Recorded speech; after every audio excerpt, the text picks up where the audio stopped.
मैं इस समय अयोध्या नगरी में हूँ। वो अयोध्या नगरी जो प्रभु श्री राम की जन्मभूमि है, वो अयोध्या नगरी जहां पर त्रेता युग में प्रभु श्री राम के वापस लौट कर आने पर ऐसे ही जगमग दीप जलाए गए होंगे। वो अयोध्या नगरी जहां हर साल एक नया कीर्तिमान दीपों को प्रज्वलित करने का बनाया जाता है। वो अयोध्या नगरी जहां इस बार 25,12,000 से अधिक दीप एक साथ प्रज्वलित किए गए।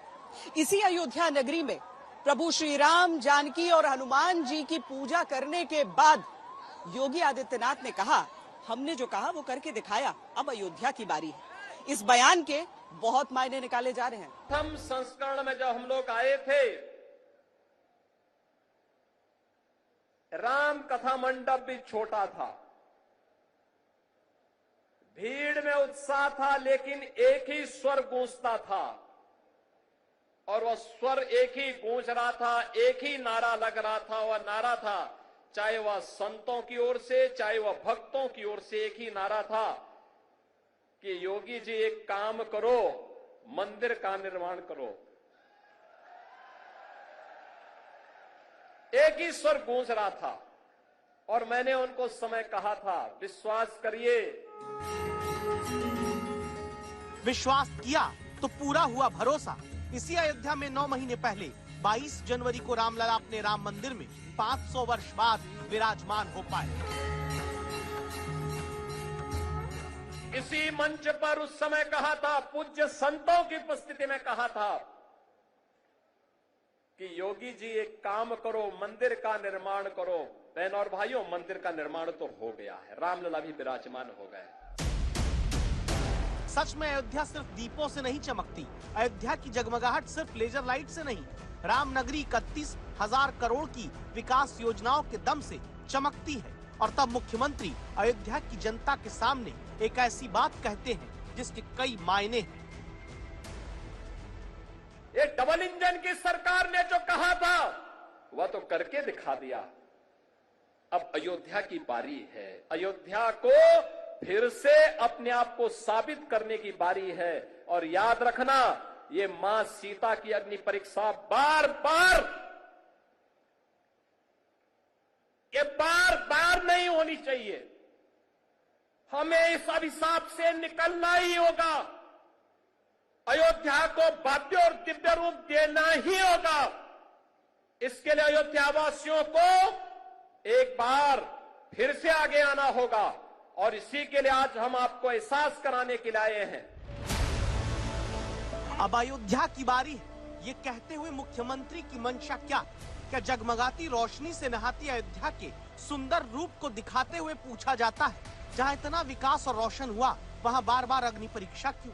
क्या ये अग्नि परीक्षा की बात इसलिए क्योंकि 1992 में जब अयोध्या में कल्याण सिंह की सरकार रहते विवादित ढांचा गिरता है तो उसके बाद हुए चुनाव में बीजेपी नहीं लौटती और 2024 में अयोध्या में जब राम मंदिर की प्राण प्रतिष्ठा हो जाती है तो बीजेपी की तीसरी बार सरकार तो बनती है, लेकिन अयोध्या से जुड़ी हुई फैजाबाद और आसपास की सीट पर बीजेपी जीत नहीं पाती।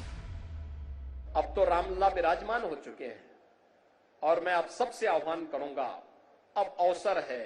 मोदी जी ने 2014 में देश के अंदर प्रभु राम के राम राज्य के अनुसार देश की शासन व्यवस्था का संचालन करना प्रारंभ कर दिया है।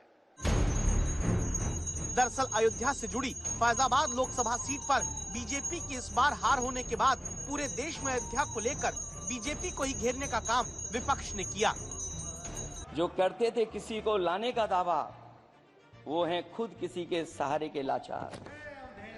हम अयोध्या से लाए हैं उनके प्रेम का पैगाम। हम अयोध्या से लाए हैं उनके प्रेम का पैगाम, जो सच्चे मन से करते हैं सबका कल्याण। सदियों में जन जन गाता है जिनके गान, अभय दान देती जिनकी मंद मंद मुस्कान। अयोध्या की जीत भारत के परिपक्व मतदाता की लोकतांत्रिक समझ की जीत है। अयोध्या ने मैसेज दिया और मैंने इनसे पूछा कि हुआ क्या, और इनका जवाब आया।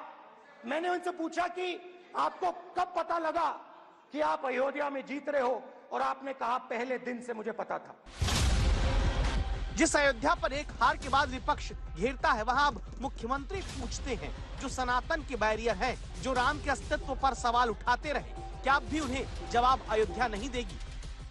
जो लोग राम के अस्तित्व पर प्रश्न खड़ा करते थे, इन जनमान द्वंद्वों को कभी ये दिखाई नहीं दे रहा था। ये राम के अस्तित्व पर प्रश्न खड़ा करते थे, कहते थे कि क्या अयोध्या में ही राम ने जन्म लिया है। ये प्रश्न खड़ा करते थे। ये प्रश्न केवल राम के लिए नहीं था, इस सनातन धर्म के लिए था, आपके लिए था, आपकी विरासत के लिए था, आपके पूर्वजों के लिए था, और तब भी हम मौन बने रहे। क्या इसी अयोध्या की तरह वापस बीजेपी की राजनीति अयोध्या से ही जगमगाएगी? जवाब जनता के पास है।